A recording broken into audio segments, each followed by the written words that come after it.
Alright friends, we are going to start off on Monday with classic CrossFit Metcon.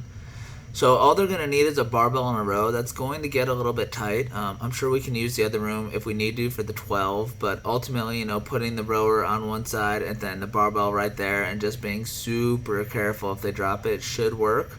But again, be safe, use the other side. I was essentially hoping that only having 2 implements, this would be something that is easy to clean up, easy to go with. It's all of class, so we have 45 minutes to warm up and get to it. I think that'll be fine. Ultimately, because it's 2 things, they need to pick a weight that they can do all the barbell movements with. And so really that's picking a weight that they're comfortable doing 40 power snatches with.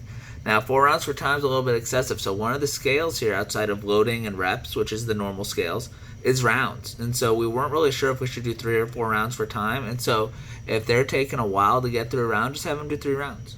Okay. On Tuesday, we're progressing that back squat, so we're going from 866 to 644. So they should start 6s with whatever they did last week and then build for the 4s, even though it doesn't say here. Hopefully we're watching the video and we know to let them know that. On the second part, every 3 minutes for 15 minutes, 10 calorie echo bike and 10 burpee. I wouldn't go super ham on the echo bike if they're doing that first because they're going to need their legs to squat. So really they can kind of use this as an extended warm-up for the squatting, or if they're doing it second, they can then kind of go ham. But even so, every 3 minutes for 15 minutes, they're not going to recover if they sprint that bike. So make sure they don't do that. Probably want to make sure they finish in 90 seconds so they get 1-to-1 work rest. And so scaling it to 8 calorie bike and 6 burpee or something along that lines would also be great. Wednesday, essentially what we're trying to do is have one group start at the rig and then one group start in the middle of the floor. Notice that both of these, though, do require dumbbells. And so we do have enough for 12 people to have their own pair of dumbbells, and so that's what we're going to do. They shouldn't need different pairs for the press and the bent over row, so have them choose one that will be good for both. So they're going to do a body weight push, followed by, a body weight pull followed by a dumbbell push followed by core. Then we're just flip-flopping that. So instead of a body weight pull on the second part, it's a body weight push versus a weighted pull or a dumbbell pull, and then core again. So we kind of flip-flopped, working all the vectors, all the antagonists, all the good stuff we always do. So scale there will be dumbbell weight. Instead of strict pull-ups, they can do ring rows. That's great. They're already on the rig, so that should be good there. Okay. Thursday, clean and jerk day.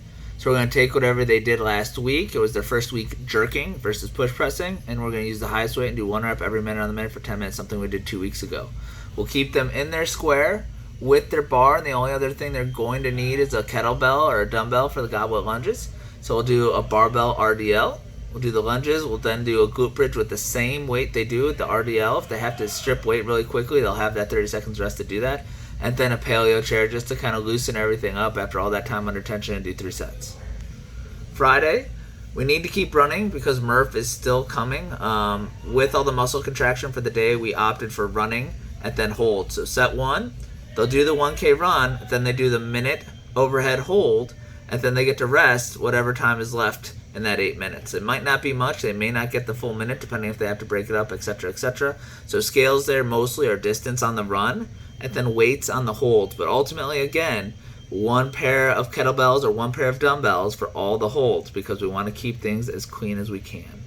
Okay, let me know if you have any questions.